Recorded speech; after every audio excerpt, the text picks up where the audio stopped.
for being so effective at team fighting. Senna Ornn, Senna Nautilus, both of those have felt a step above. The Senna priority is seemingly not the problem. It's also the extra teleport, I think, makes a really big difference. True. Particularly with how much swapping is going on around the entirety of the map.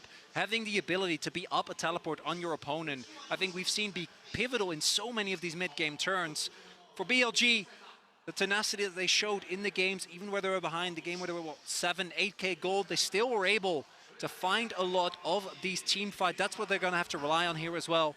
If they want to ensure they get the players. Oh, never mind. Okay, we're all the way back into the action. Shun is in so much trouble. Ona is able to lock down the kill in the end, and now the resets are coming in. He's under a turret, and he's alone. I don't know about that one, but it is a trade, a 1-for-1 here. But even a 1-for-1, when the Baron is on the map here for T1, it's still so worth it for BLG. Carrier also died in that exchange. I actually think it ended up being a 2-for-1. He died already. Okay, never mind. It seems that they are really trying hard to force that tower to drop so that they can convert it into a fight. I wonder if this will be their undoing. I guess they should have enough time to respawn ahead of the dragon spawning. But let's look back at this play. T1, as you say, really won this. They're kind of forced with that engage there from On. Nicely done on Carrier. And then the rest of T1 just trying to play for damage control. Owner goes in there. Not able to get out, so knows he's dead, tries to just make a play with the resets, and ends up getting Knight's flash. So I think they made the best out of a pretty bad situation, but credit to On, because the Red Bull Baron power play is negligible. It's barely even positive. 300 gold, meaning that the gold lead 41 is barely grown. We still have the Dragon coming up, and T1 are gonna have to fight for it. And gentlemen, that's a package with Malignance on the Corki. We have reached a point where the battleship cruiser is fully operational. Let's see how T1 can navigate this. Pin on the flank. Ona recognizing it. Wards to try and cut it off. Here's the TF ult. Yeah, Destiny coming on in here. Gumayusi trying to keep himself safe over. Ona diving onto Bin, but there is the on-horn. Knockoff is perfect to deny the Ram. T1 haven't lost anyone just yet, but it's going to be so hard to get this Dragon. Zeus gets amongst it, though. The all-out comes on through, as Shun not going to be getting in range of the smite. They deny the soul, but can they win the fight is the question. Elf goes down, and the Corki's massive Vega saves it, as there is the double, and T1 will wipe the fight. That was some old school Cassantoning as well from Zeus. Amidst multiple members, he was the one who kept Shun away from the pit. He was the one who drew the attention, and T1 get the Dragon, and we'll be able to push in for mid lane turret here as well. It's a chaotic fight on multiple sides that T1 navigate beautifully. It felt like once Bin had gone into the flank, that T1's front to back was going to collapse, that things were going to fall apart, but they have great target focus. You talked about it. The Ornn ultimate gets disjointed because of the ult from On, but Zeus finds the jungler. He forces the ult out from Shun onto him. Carrier. That knockup from Carrier as well. Shun gets taken out of the pit.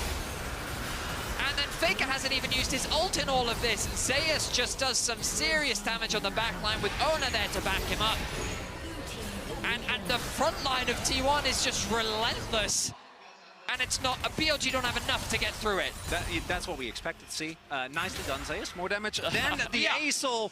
The big thing there as well is that Knight, even though he got a lot of damage down, did use a lot of his time to take down Guma, which eventually ended up happening, but Guma still got the ultimate off, and with his flash, was able to stall for a decent amount. T1 though, this is a decent gold lead. They have great scaling.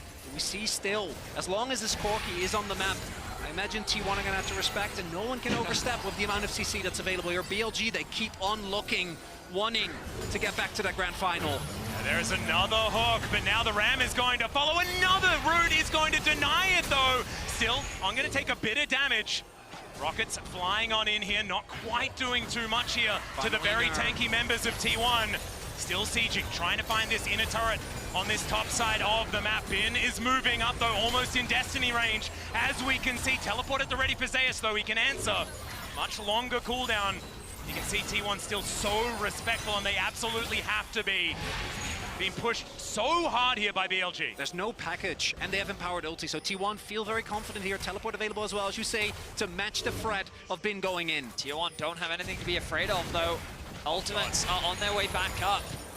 The poke damage onto Guma is effective, and that's actually going to be enough to push T1 away. But the Baron, 10 seconds. Do they immediately go towards it, or will they choose to reset?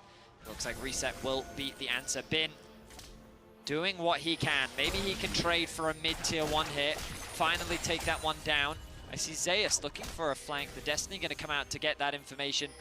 I think you're also like, safe. Are you guys on Baron? T1, be honest, come on. Are you guys on Baron? T1 was sitting on a large amount of gold across the board. We see as well big finishes coming in. Yeah. First upgrade there for Faker.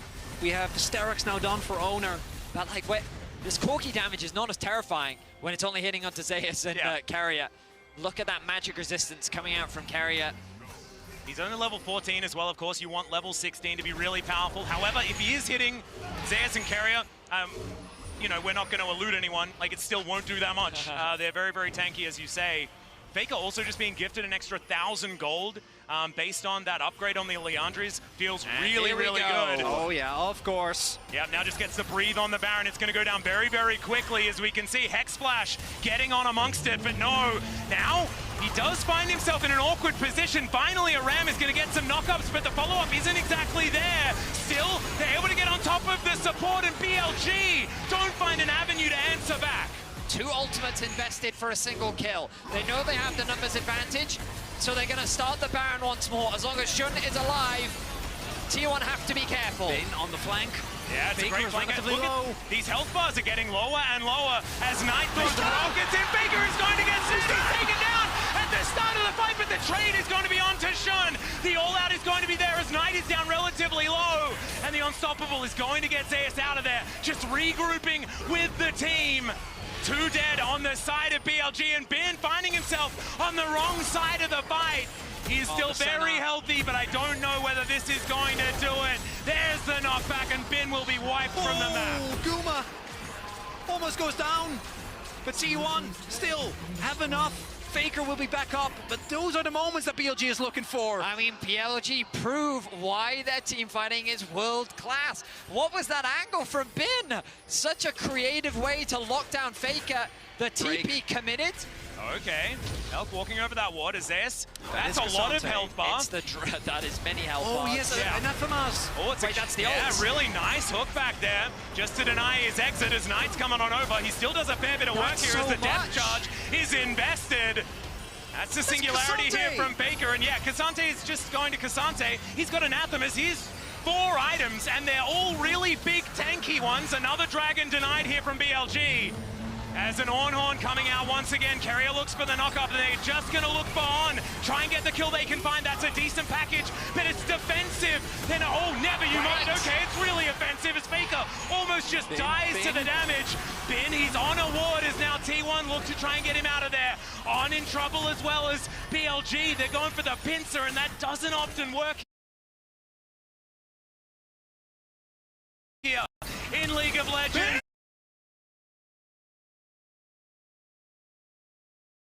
Ben looks for Faker and he gets him!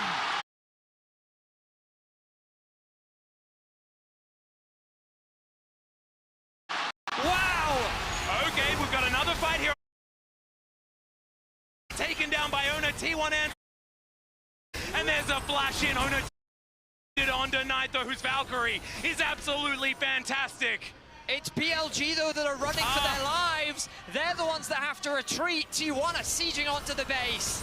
Crucially, though, Shun is going to come up in about 30 seconds. We'll see there's no real opportunity, no ultimate for Bin, no TP for Knight, so no creative flanks here.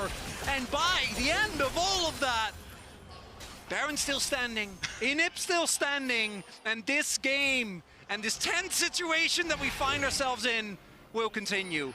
I can't believe how much damage that package did from Knight.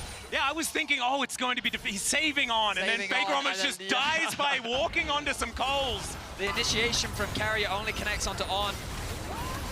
And then look at this package from Knight, kind of cutting off their ability to follow. The poke follow-up from Elk as well. And then the flank from Bin connects onto Guma, forces the cleanse out from him. And then look at how split this fight is. A really nice ulti from Faker kind of mitigates the follow-up from the BLG backline. Bin then commits the flash to get the kill so close. And the Gromp helping out as well. Oh dear. Everyone can get beaten by Gromp Atlas. I know, Dundon proved it. A big thing there. With Vin staying alive, I think that actually makes a big difference. Otherwise, T1 probably could have pushed for that mid lane inhib. Maybe. But you know they are thinking at least about starting this objective again. T1 so badly wants to make it back to face Gen G as GA. No package right now though. We'll see if T1 is able to utilize that timing, but I imagine Faker also wants to farm up. Flash Yeah, there's a really nice route once again. Carrier, he hasn't got many of these off, but there's the ulti and Elk. He's now split from the rest of his team, but so is Carrier. Carrier is a little bit healthier though, as Elk is going to make his way back to the fountain, and T1 may have found an avenue towards the Baron. I can't believe Elk did not flash in that situation. He only commits the ghost, and now Bin can actually just wait on this tower.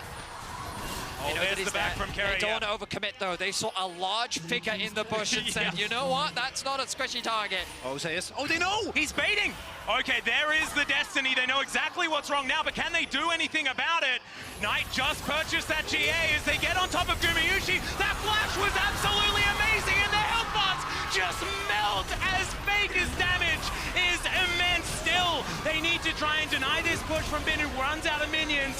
That hook was amazing from On, but I don't know whether he will survive as he gets knocked back by the Cassante. And On will be taken down underneath his inner turret. And that was a solo kill from Faker in the bottom lane. This game is insane. T1 still have all 5 members alive. Only Elk is left to defend. He's trying to catch what waves he can, but Carrier is chasing him down. He's going to get knocked back. Of course, Carrier taking a fair bit of damage there, but the rest of T1 is bearing down on Elk. This Dragon up and available as well as Elk. He is going to be taken out here. There is the ace in the end. And T1, what do we want to get off the back of it? Shun in 5 seconds, though. The question is, can he get back up onto the map in time? I'm going to guess no, but he's going to run for his life as T1 look to secure another Baron. Upgraded Leandris is just a little bit too much. I don't think Shun's gonna make it. As we see here again, the value of that ultimate from the TF, as we do see in the picture-in-picture that it was taken. But here, even though they know, it doesn't change the situation because Kuma's there as well. But look at Zeus, the flash was good, but this 2-man drag back was incredible.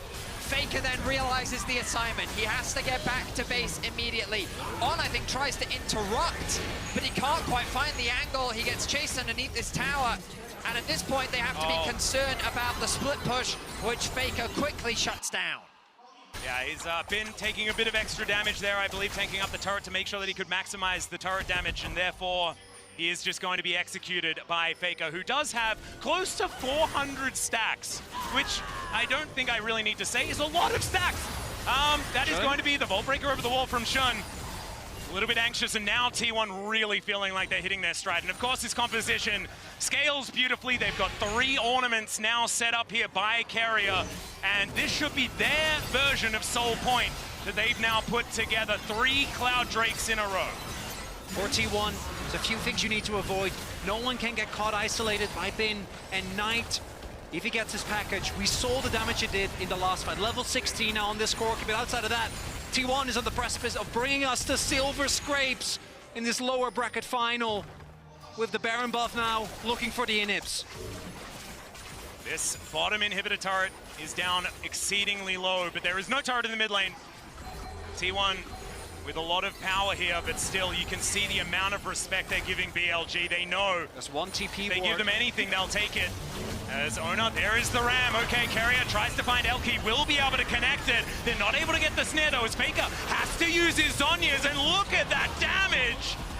Absolutely absurd, and that is a large price to pay, as now Zeus sort of taking matters into his own hands. 1 versus 4 right now, great buffer on the hook as Knight is going to turn up the Dawning Shadow, does nothing, package delivered! And there is Ona now trying to get him out of this battle, and Ona is going to do it. He's going to be able to take down the Corgi, but can they get anything else is the question. This Corgi is gigantic, and now in the hands of the T1 jungler, they turn the fight around. And I thought that this was going to be the comeback angle for BLG, but T1 say no. They say that they love silver scrapes, and they'd like to put it on one more time. Bin stands alone as he watches turrets fall, but I don't think even he can save this one. BLG fall apart. T1. Wait a minute. Zeus is going down extremely low. They're going to hold on. it. Zeus somehow survives. Not sure about that one, but these health bars are going down so low. Owner still going to tank up that last turret shot, but now he's able to get in there. That's his Vault Breaker now. And Zeus comes back with a more than full health bar. That's everyone else's health bar as well, I'm pretty sure. And that Ram will stop anyone from being able to deny this Nexus. And there it is, it was slightly delayed. They had to work so hard, but the Nexus will be taken and T1 will take us to Game 5. Ben, he believed in the heart of the cards, but this duel was won by Oda. In the final fight, that damage was unrelenting. And T1 are able to find the winning fights. An incredible turnaround.